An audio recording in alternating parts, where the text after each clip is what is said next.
Всем привет! Мы открываем новую рубрику под названием «Тендеры». Здесь мы будем обращать внимание общественности и соответствующих органов на сомнительные тендеры с большим коррупционным риском. Ведь самое главное, чтобы наши с вами деньги расходовались по назначению и рационально. От этого зависит развитие Кыргызстана. Итак, поехали! 9-чу маселе Жалал Абад шаардык кеңешинин төрага аттымер ушу 10 ар түрдүү маселелерди кошуп коелу. 31 мая 2021 год. Депутаты городского кенеша Джалал-Абада внепланово вносят вопрос поднятия тарифов на воду для джалалабадцев на 20%. О чем нам рассказал Регион ТВ.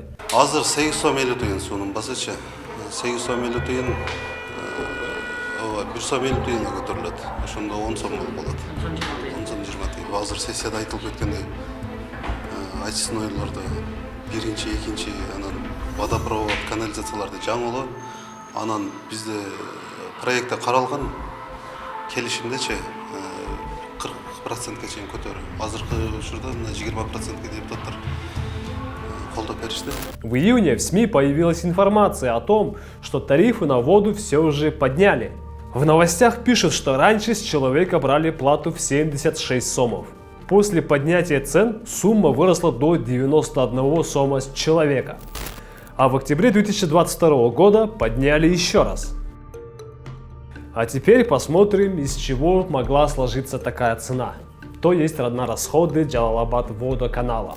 24 января Джалалабадское предприятие объявляет тендер на ремонт водонасосов. И 27 января уже вскрытие заявок. То есть потенциальные поставщики имели всего 3 дня для того, чтобы увидеть этот тендер, собрать необходимые документы, посчитать цену и подать. Участников оказалось всего 2. Индивидуальный предприниматель и муниципальное предприятие из города Ош. Арипов Кудайберди Турдалиевич предлагает цену на 37 тысяч сомов дешевле и выигрывает этот тендер. В общем, Кудайберди Арипов, согласно условиям тендера, ремонтирует 15 насосов и 2 трансформатора в течение 2023 года за 1 миллион 453 тысячи сомов. Все бы хорошо. Но согласно данным сайта Минюста, директором проигравшего конкурента является сам же Кудайберди Арипов. Давайте теперь узнаем, что говорит закон.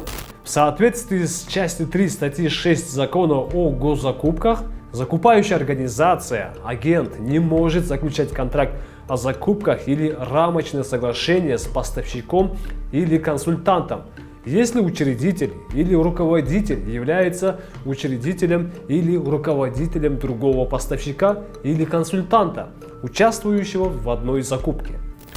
Такая же история была и в прошлом году. Те же услуги, тот же победитель и тот же аффилированный конкурент. Что мы узнали про Арипова Кудайберди Турдалиевича? У него есть фирма по продаже насосов «Насос Ош» аж 1998 года. В 2009 году он открыл фирму для того, чтобы консультировать бизнесменов. То есть у него есть опыт продаж насосов. Итак, мы считаем этот тендер сомнительным. Создана видимость конкуренции, так как оба претендента аффилированы друг с другом. Но будь мы на месте соответствующих органов, то мы бы провели бы дополнительную проверку на законность этого тендера.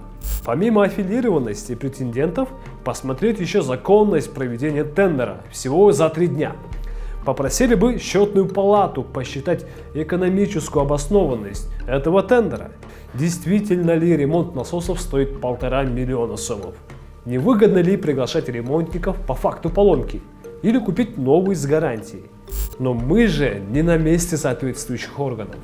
Мы просто показываем, что такой тендер состоялся и что он очень сомнительный.